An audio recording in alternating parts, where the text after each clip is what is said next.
কাল পুকুরে জাল ফেলতে গিয়েছিলাম। তা কি বলবো গিন্নিমা, আজকের একটা পেল্লাই দাম 10 কিলো রুই তো হবে।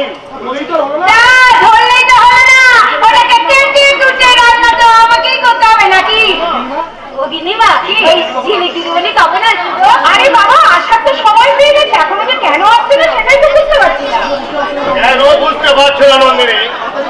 সন্তান যদি দীর্ঘদিন বিদেশে থেকে তার বৃদ্ধা মাতাকে চিনতে না পারে, তাহলে তো সন্তান নিজের সত্তাই হারিয়ে ফেলবে।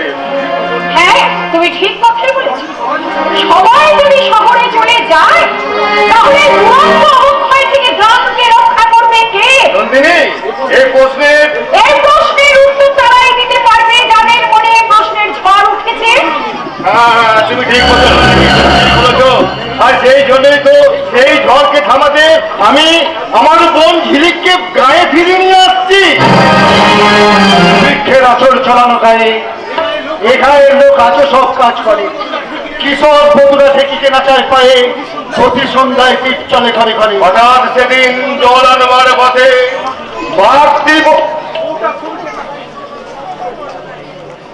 বাপটি বউটা থমকে দাঁড়ায় পাশে, থমটা সরিয়ে দেখে নেয় কোনো মতে সবুজ ফসলের সুবর্ণ যুগ আছে।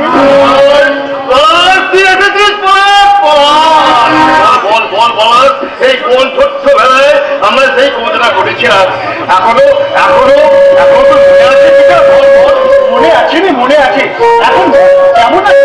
ভালো ভালো, খুব ভালো, খুব ভালো। নন্দিনী, এই পিঠা আমাদের বাড়িতে এলো। কি হলো নন্দিনী, তুমি কিনতে পারছো না? বাবার মৃতদেহের সামনে বসে থাকা ওই অমানুষটাকে নতুন করে আর আমায় চিনিয়ে জেল থেকে আপনি কবে ছাড়বেন? সোজাসুজি আপনাদের সঙ্গে দেখা করতে এলাম। এখনো দেখছি আমার উপর থেকে রাত যায়নি। মানুষের উপরে করা যায়, কিন্তু তোমার মতো অমানুষের উপরে রাগ অভিমান করা যায় না। শুধু তোমার মতো অমানুষের উপরে ঘৃণাই করা যায়। কেন এই সংসারটাকে আপনি ফাঁক কাজে ভাঙতে চাই? চলে যান এখান থেকে, চলে যান। জনু কাকা, তুই জানো না জনু কাকা কাকে কি বলছো? এতগুলো বছর জেনে ঘানি টেনেছে ওই চিন্তা। আমি একটু একটু করে আমার অন্তরের মধ্যে পাপ সঞ্চার করেছি।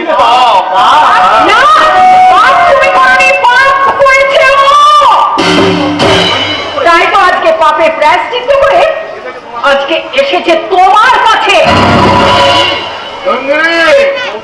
ওঠার বোধহয় ঠিক কথাই বলছে রে ডাক্তার। আমারই ভুল, তোমাদের কাউকে কিচ্ছু ভাবতে হবে না। আমি চলে যাচ্ছি। শুধু যাবার আগে একটু আমার ছেলে পলাশকে দেখার খুব ইচ্ছা ছিল। হ্যাঁ রে ডাক্তার, কেমন আছে আমার ছেলে পলাশ? ভালো নেই। চার বাবা খুন করে জেলের সাজা থেকে কলঙ্কিত মুখ নিয়ে এই গ্রামে ঘুরে বেড়াচ্ছে। তার ছেলে যে ভালো থাকবে না সেটা বোঝার তোমার বয়স হয়েছে। তুই? হ্যাঁ, আমি তোমার একমাত্র ছেলে, তাই না বাবা? কিন্তু জানো কেন জানি না, তোমাকে আমার বড় ভাবতে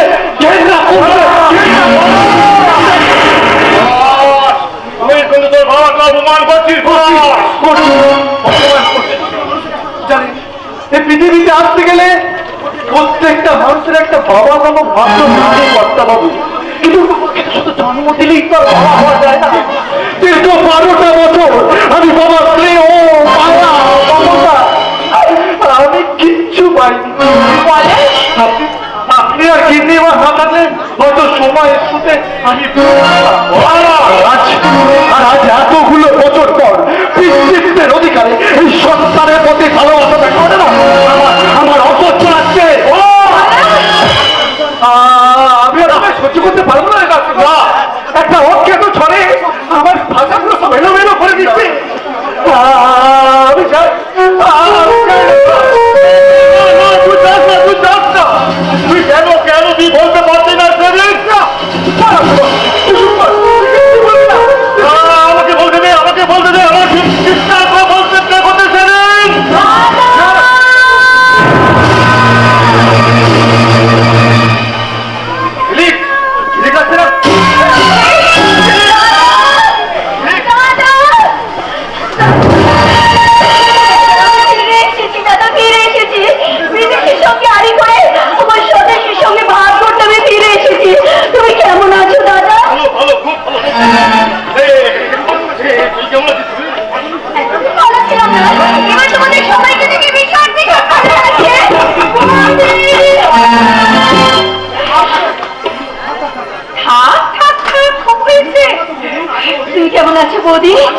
ভালো আছি, খুব ভালো আছি। বাবা, তোমাকে দেখে মনে হচ্ছে পুরোপুরি একেবারে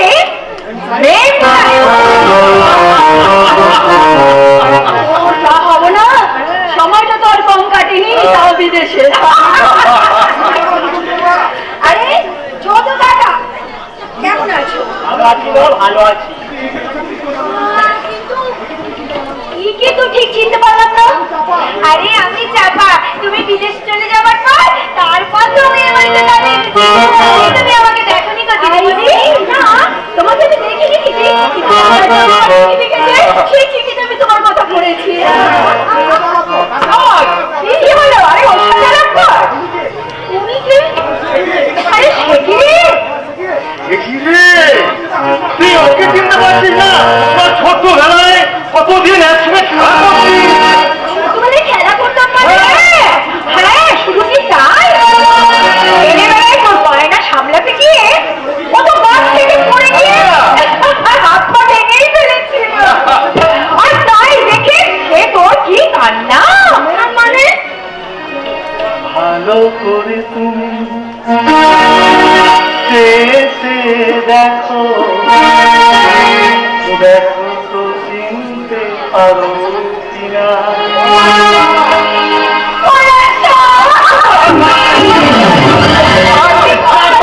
বাবা, তাহলে আপনি আমাকে শেষ পর্যন্ত চিনতে পেরেছেন?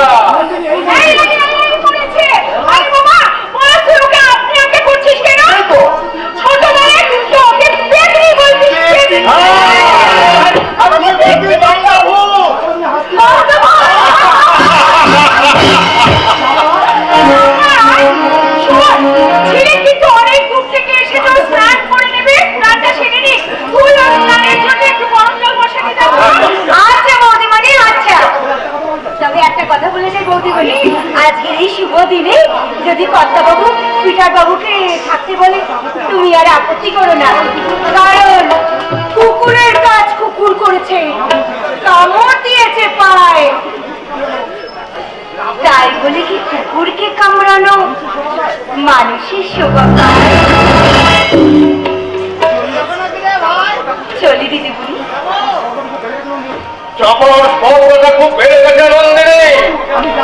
আমিও যাই, দেখি আমার ঝিলিক দিদিমণির জন্য তাহলে আর কি মাছ।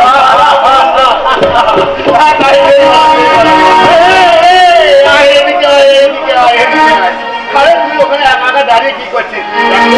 দেখো বোন, একে চিনতে পারিস কি না? ওই না তো, এ না তো ঠিক চিনতে পারছি না। কি রে, ছোটবেলার কোনো কথাই মনে নেই? মনে থাকবে না শেখর, দেখতে দেখতে অনেকগুলো বসন্ত পার করে ফেললো। ছোটবেলায় তোকে কোলে করে নিয়ে এই গ্রামের একুলে ওখানে ঘুরে বেড়েছি। মনে পড়ছে না? তোমার বন্ধু পিটারকে আমার মনে পড়ছে দাদা, কিন্তু আমার বাবার খুনে পিটারকে আমার মনে পড়লো, আমি তাকে মনে করতে চাই না। আমার সেই একই ভুল। আমি চলি, কিন্তু যাবার আগে একটা কথা বলে যাই। আমি এখান থেকে চলে যাচ্ছি, কিন্তু তোমরা যদি কোনোদিন কোনো সমস্যায় পড়ো, সেদিন আমাকে সেদিন যদি সমুদ্র এসে দাঁড়িয়ে দেয়, পাহাড় এসে তাহলে আমার এই রক্ত মাখা হাত দুটো আমি তোমাদের সাহায্য আমি চলি না।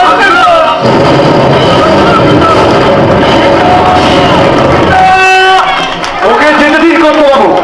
তুমি জানো না কতখানি জ্বালা যন্ত্রণা নিয়ে ওই পিটার ঘুরে বেড়াচ্ছে। হে ভগবান, আমি জানি ভগবান তুমি একদিন না একদিন সত্য থেকে সবার সামনে নিয়ে আসবে। ততদিন আমাকে বাঁচতেই হবে।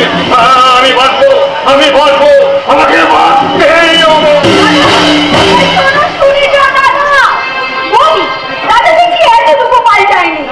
না না ঠাকুর, হাজার চেষ্টা করে তোমার দাদাকে কিন্তু আমি পাল্টাতে পারিনি। তবে হ্যাঁ, এখন তুমি যদি পারো তুমি পাল্টাবার ব্যবস্থা করো। তুমি নিশ্চিন্ত থাকো বৌদি, আমি যত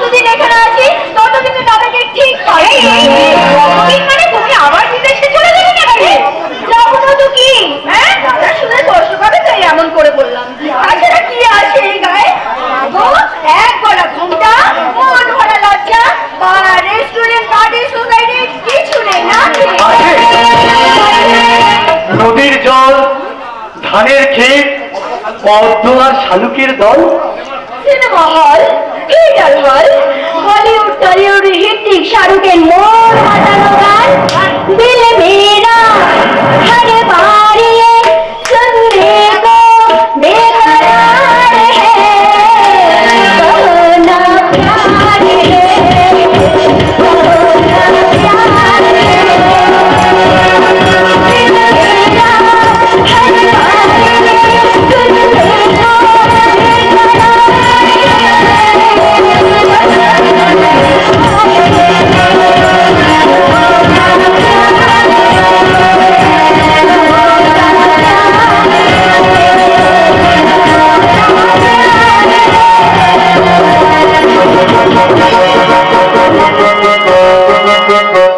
পুরানো সেই দিনের কথা ভুলবি কি রে, চোখে দেখা প্রাণের কথা সে কি ভোলা যায়? পুরানো সেই দিনের কথা ভুলবি কি রে,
দূরের কথা, আমি তোমাদের ছেড়ে আর কোনোদিন কোথাও যাবো না, আমাদের কোথাও যাবো। এই বলেন না, আমি শুনেছি আমাদের উত্তরে পাহাড়ের ওপরে নাকি সুন্দর মন্দির হয়েছে। এই চলো না, আমাকে সেই মন্দিরটা ঘুরিয়ে নিয়ে আসবে। না মানে ব্যাপারটা হচ্ছে কেন বাবা, গ্রামের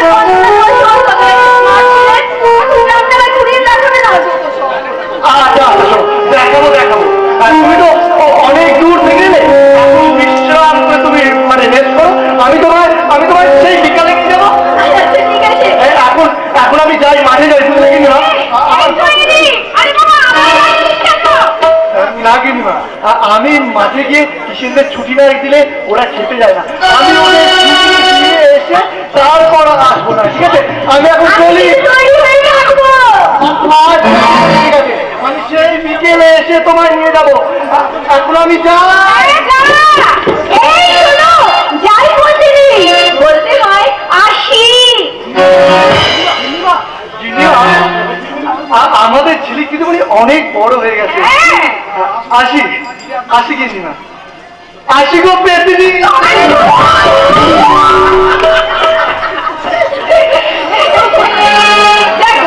ছেড়ে দাও, এবার বলো কোনো পাত্র খুঁজবো নাকি নিজেই তুমি বিদেশে কোনো শাসককে পছন্দ করে এসেছো?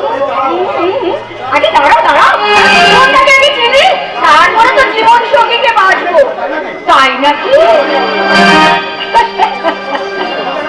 তোমাকে আমি একটা কথা বলি ঠাকুরজি, কথা বলি।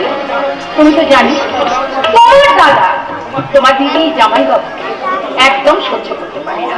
মা রাগ করে কাজলের বাড়িতে পড়ে রয়েছে। যদি পারো এই ভাঙনটাকে তুমি জোড়া দেওয়ার চেষ্টা করো ঠাকুরজি।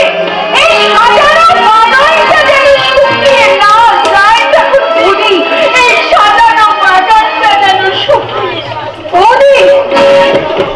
ওদি তুমি নিশ্চিন্ত থাকো, আমি আবার সব ঠিক আগের মতো করে দেবো বলি। আরে বাবা তুমি শুনলে না, ওরাই বলে গেল আমি নাকি বড় হয়ে গেছি। সত্যি আমি বড় হয়ে গেছি, আমি বুঝতেই পারতাম না। আর এতদিন পর এখানে এসে তোমাকে প্রথম দেখে আমি যেন কেমন হয়ে গেছি। আচ্ছা এই নাম কি ভালোবাসা নাকি নিছক যৌবনের মোহ? সেটাই হোক, আমার শুধু এখন বলতে ইচ্ছা করছে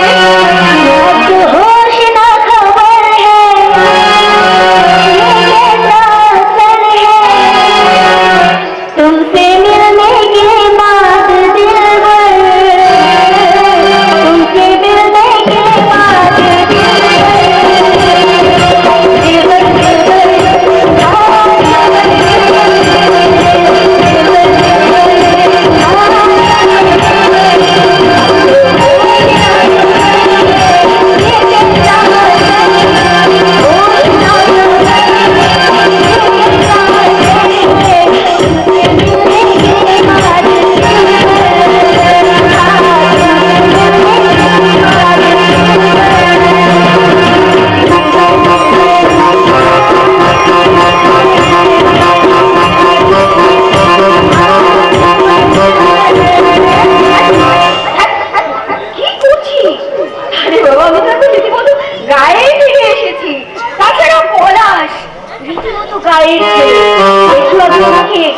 করে গেল।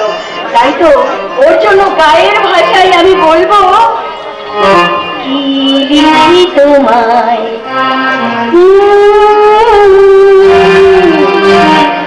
কি লিখি তোমায়,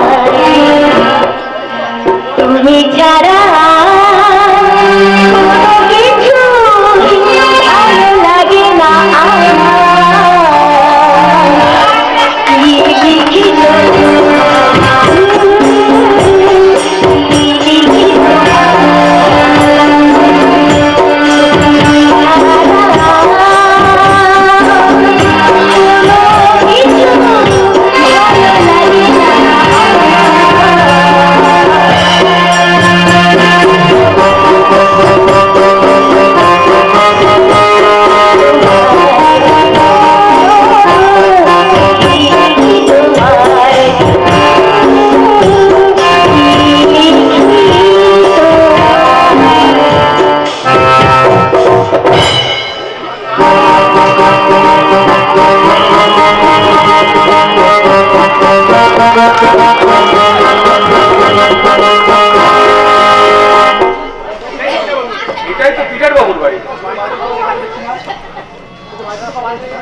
কিন্তু বাড়িতে তো কাউকে দেখছি না, সব গেল কোথায়?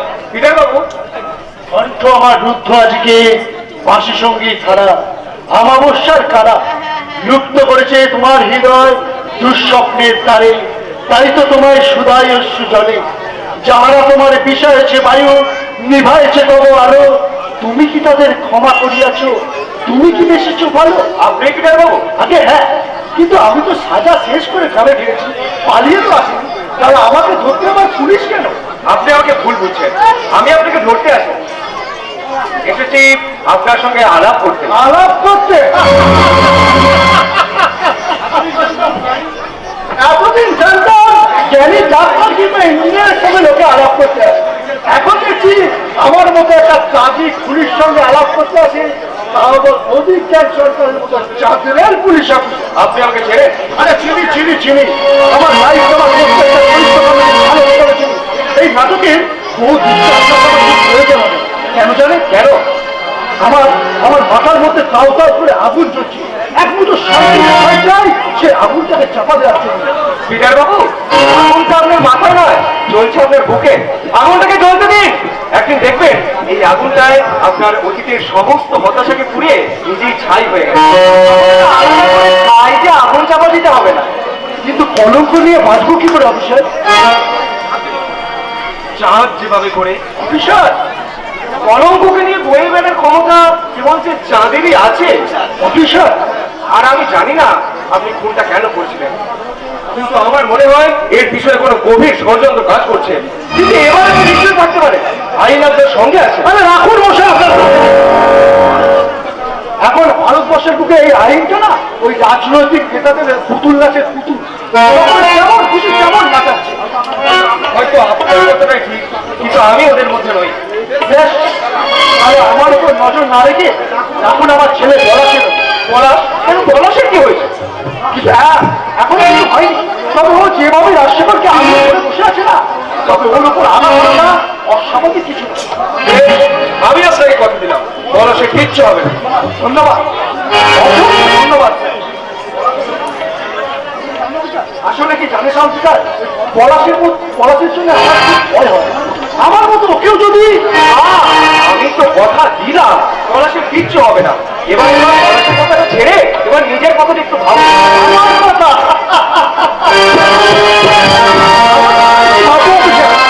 ওই গদবাবুর জন্মের মতো আমাকে পানের স্ট্যাম্প লাগিয়ে ছেড়ে দিয়েছেন ওই ভাগ্যবাবুর কাছে। এখন ভাগ্যবাবুই ঠিক করতে পারছেন না আমাকে কোথায় পাঠাবে, মৃত্যুর দরজায় নাকি পচার ঠিকানা। আপনি কি জানেন কেন? এই মানুষের জীবনটা হলো এক অভিনয়ের রঙ্গমঞ্চ, যেখানে সবাই আসে আর বারবার অভিনয় করে চলে যায়। কিন্তু পিটার বাবু আপনাকে খুঁজে বার করতে হবে তাকে, যার ইতিহাস আপনার এই বুকে এত কাল জমা হয়ে আছে। আবার যত কিছু ছিল কাজ সাঙ্গত করেছি আজ দীর্ঘদিনমান পরপারের উত্তরিতে পা দিয়েছি তরুণীতে। আবার আহ্বান, তবু আহ্বান।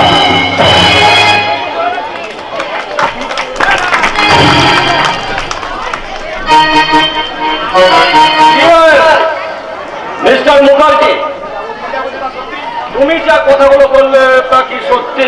আরে 100% আমি নিজের চোখে দেখেছি।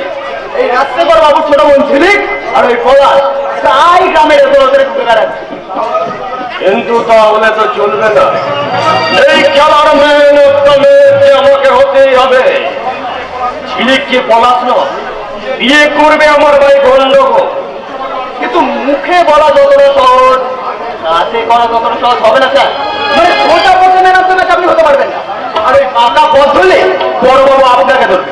এমনিতেই তো জঙ্গলে কাজ করতে গেছে, ওই অভিজ্ঞান সরকার আপনাকে সন্দেহ করছে। আরে করতে দাও। এই ভারতবর্ষের পুলিশ অফিসাররা শুধু সন্দেহ করে, কিন্তু শনাক্ত করতে পারে। আগে হ্যাঁ স্যার, ওই অভিজ্ঞান সরকার খুব ছাত্রের পুলিশ অফিসার, মানে ওই সৎ চরিত্রের মানুষ আর কি। চরিত্র মানে তো টাইট ক্যারেক্টার মুখার্জি। সময় লাগবে না, তবে সত্যি কথা বলতে একটু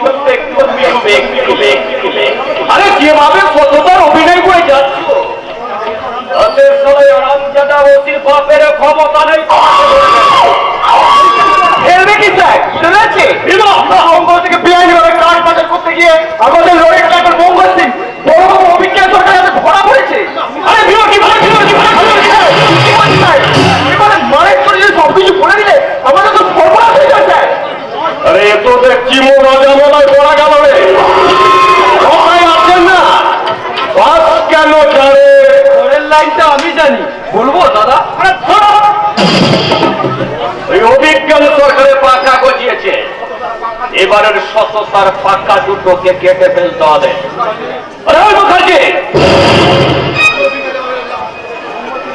ওই মঙ্গল সিংকে লোকাল থেকে যে বাড়ি উপহার করো, তাতে তোমার কি লাভ দাদা? আরে যথেষ্ট লাভ রে, যথেষ্ট লাভ। ধরে ওকে অ্যারেস্ট করলে, মারধর করলে যে আমার নাম বলে দেবে। আমি এমএলএ হয়ে 2 নম্বরে ব্যবসা করার জন্য যাবো, তুই সেটাই চাস? আরে বাবা, ছেলে নেতারাই তো যায়, ছেলে নেতারা থাকবে না তো কি ওই চোর ডাকাতরা থাকবে নাকি? গন্ডগোল কি বলতে চাইছি যা সত্যি তা চিরকালের জন্য সত্যি। এই যেমন ধরো খাবারের জন্য খাদ্যমন্ত্রী, অর্থের জন্য অর্থমন্ত্রী এবং শিক্ষার জন্য শিক্ষামন্ত্রী, মানে প্রত্যেকটা জিনিসের জন্য একটা করে মন্ত্রী আছে। কিন্তু দাদা, চোর ডাকাতদের জন্য কি কোনো মন্ত্রী আছে? না, তা তো নেই ভাই। কে বললো রে? এই আমার দাদার মতো নেতা মন্ত্রী বসে আছে ওই গোটা লাইটাস বিল্ডিং এ। তুই যতই ওভাবে কথা বলিস না কেন, একটা কথা মনে রাখবে, ধর্মের কল কিন্তু বাতাসে নড়ে। দাদা, তোমার এই ধর্মের তেল দেওয়া কলটাকে যদি একবার হাতের মুঠোয় পেতাম, তাহলে এই অবাধ্যের মতো যখন তখন লড়াটা আমি বন্ধ করি না। ভীমা, তুই একটা কাজ কর। না না না না থাক, তোর চলে এখন হবে না, তুই এখন বাড়ি যা। আমি আসছি। আরে মুখার এই সময় তোমাকে আমার ভীষণ প্রয়োজন। এই নাও 20,000 টাকা। হঠাৎ এতগুলো টাকা দিচ্ছেন? আরে অঘটন তো হঠাৎই ঘটে মিস্টার মুখার্জি। মাছ ধরতে গেলে যেমন টোপের দরকার হয়, যেমন তোমার থানার বড় বাবুর জন্য সেরকম একটা টোপ দিয়ে যাচ্ছে।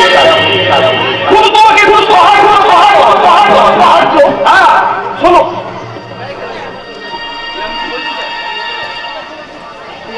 আপনি কি বলছেন না? ঠিকই বলেছি। মনে রেখো, তাও ঠিক একটা, তুমি আর ইচ্ছাকৃত ভাবে নাইট ডিউটি নেবে, তারপরে বড় বাবু যখন ঘুমবে তখন কলঙ্কর অভিযোগ জমা হবে। অভিজ্ঞান সরকারের সততার মানে যদি কোনো ঝামেলা হয়?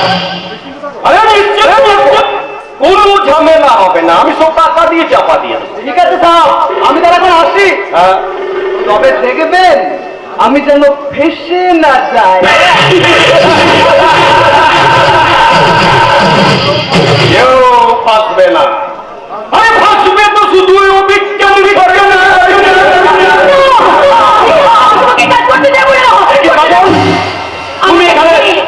আমাকে দেখে চমকে উঠলে বুঝি? ছি ছি ছি ছি ছি ছি ছি, আমি ভাবতেও পারিনি তুমি এত নীচ। আমি আড়াল থেকে তোমার সব কথা শুনেছি। আমি তোমাকে কিছুতেই এই নোংরা কাজ করতে দেব না। রাজনীতি করতে গেলে একটু নোংরা কাজ করতে হয়। আর তাছাড়া একটা কথা শোনো, আড়াল থেকে লুকিয়ে তুমি আমাদের গোপন কথা শুনে খুব অন্যায় কাজ করেছো। আর এরকম অন্যায় আর দ্বিতীয়বার করো না। নেই অন্যায়ের বোধ যার থাকে, সে অন্যায় করার আগে অন্তত 5 বার ভাবে। আর ভুলে যাওয়াটা এত সহজ নয়। রক্ষক যেদিন ভক্ষক হয়, সেদিন ভক্ষকেরা সব কিছু ভুলে যায়। তাই তোমাকে তোমার স্বামীর রূপটা আমি আসল চিনে দিয়েছি। তোমাকে স্বামী বলে ভাবতে আমার ঘৃণা করে।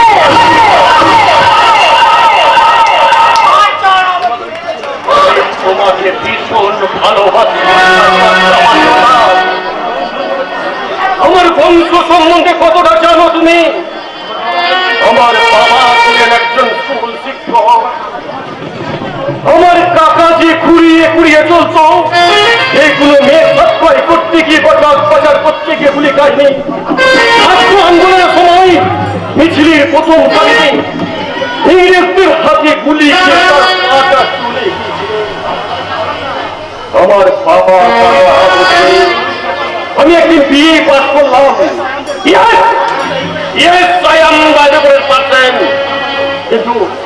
কিন্তু তুমি জানো কাজল, মা মারা যাবার পর আমার বাবা কাকার সংসার তোমার কোনো উপার্জন ছিল না। দুবেলা দুমুঠো খেতে পেতাম না। একদিন দারিদ্রতা তোমার কাকাকে কেড়ে নিল। মা মারা কাকা মারা যাবার পর 1 বছরের মাথায় আমার বাবাটাও মারা। তুই বিশ্বাস করো কাজল, যেদিন বাবার দেহটা সৎকারে পয়সা ছিল না, তাই বাবার আমার শিক্ষায় শিক্ষিত হয়ে সমাজের উঁচুতলা মানুষগুলোকে বসেছিল, তাদের কাছে আমি গিয়েছিলাম, বলেছিলাম আপনাদের মস্তার মশাই আমার বাবা মারা গেছে, তার জন্য রোবটটা সৎকারের পয়সা নেই, আমাকে কোথা টাকা ভিক্ষে দেবেন বাবু, আমাকে কত টাকা ভিক্ষে দেবে?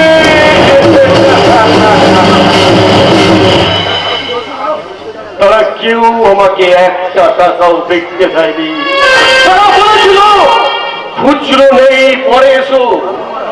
আমার বাবার মৃত্যু ওটাও পচিয়ে খুলে যাবে, আমি ওদের কাছ থেকে খুচরো পয়সা নিয়ে আসবো। সেদিন থেকে সারা লাল মোহন গাঙ্গুলি জায়গায় উঠেছিল, নেতাদের গায়ে তেল মাখিয়ে ভোটের দিকে টাকা ছিনিয়ে নিতে শিখেছিল সমাজ থেকে। যাও কাজল, আমার মটকাটা গরম করে দিও না, আমি যা করছি বেশ করছি। কেনাও আউট করা যায় না, বলতে পারো তুমি তুমি যদি এইভাবে অন্যায় কাজ করতে থাকো তাহলে কে আসছে, সে কেমন করে মাথা উঁচু করে বাঁচবে? এই কাজল, আরে যে আসছে মানেটা খুবই সোজা, তুমি বাবা হতে চলেছো। আরে কি সুখবর মা, আমি বাবা হতে চলেছি, আর এই সুখবরটা আগে দেবে তো। আগে বলার সুযোগ দাওনি বলে দাদি দাদি, তবে একটা কথা, আমি জানি এর আগেও তুমি দুবার মা হতে গিয়ে বাচ্চা দুটো নষ্ট করেছি, কিন্তু এবার এই বাচ্চাটাও আমি নষ্ট করে দেবো। তুমি আমাকে মেরে ফেললেও আমি কিছুতেই একটা খুনির সন্তানকে এই পৃথিবীর আলো দেখাবো না। আমি বেশ বুঝতে পারছি এই সালা বিলাসের বাগনা বিট্টুটাই হয়েছে কাল, আর তারই জন্য তুমি বিট্টুকে তুমি ওই বিট্টুকে আমি চিরদিনের মতো কি বলেছি?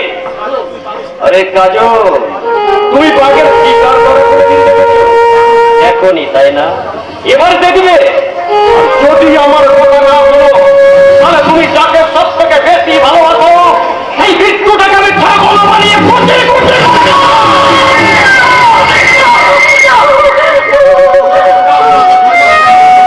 তুমি তোমার ঘরে যাও কাজল,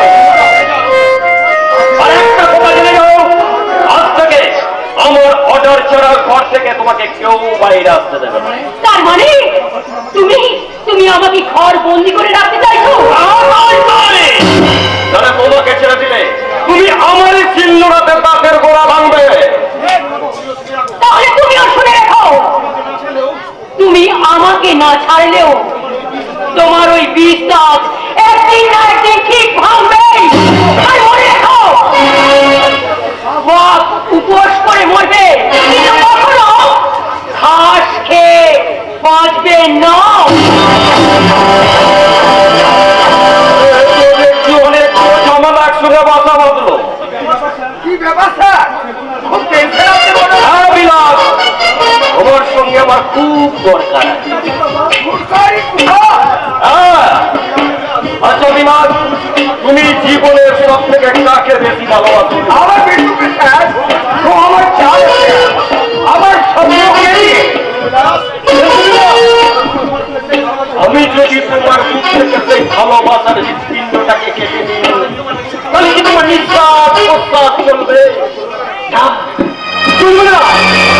একটা জড় পদার্থে পরিণত হবে তুমি, তোমার দেহ মন আশা আকাঙ্ক্ষা সব কিছু। আপনি কি বলছেন স্যার? কি বলছে বিলাস? এই পৃথিবীটা বড় স্বার্থপর, তাই আমি নিজের স্বার্থ ছাড়া একটা পাও হাঁটি না। আমার স্বার্থটা যদি কেউ আঘাত আনে তাহলে আমি তাকে স্বার্থের পৃথিবী থেকে সরিয়ে দিই। তুমি জানো না বিদা, আমি কাজলকে কতটা ভালোবাসি। তুমি যেমন তোমার বিট্টুকে ভালোবাসো, আমিও তেমনি আমার কাজলকে খুব ভালোবাসি। তুমি যেমন তোমার মৃত্যুর কোনো ক্ষতি চাও না, আমিও তেমনি আমার কাজলের কোনো ক্ষতি চাই।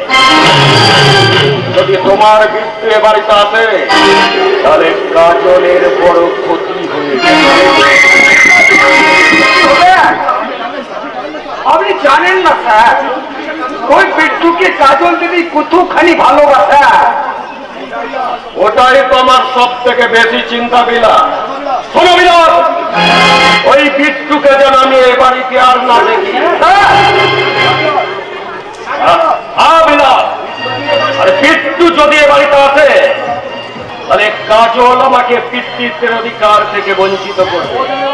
তাই ও যেন এ বাড়িতে না আসে। আর আমার অবাধ্যে যদি এ বাড়িতে আসে, তাহলে আমি বিট্টুকে ছাড়বো না বিলাস। না স্যার না, আমি কোনো চিন্তা করবেন না। আমি আমার মরা বাপ মায়ের না কসমকে বলছি, আমার বিটিকে ডাকতে পারি। বিট্টুর জন্য কাজল দিদির ক্ষতি হবে, এ আমি চাই না স্যার, এ আমি চাই না। Good. Very good. তুমি কোনোদিন আমার কাছে মিথ্যে কথা বলো, তাই তোমার কথাকে আমি বিশ্বাস করি। জানি নাই উপরু নবীর দুর্ভাগ্যে কি লিখে দিয়েছে। আরে কথা না শুনলে আমি কিন্তু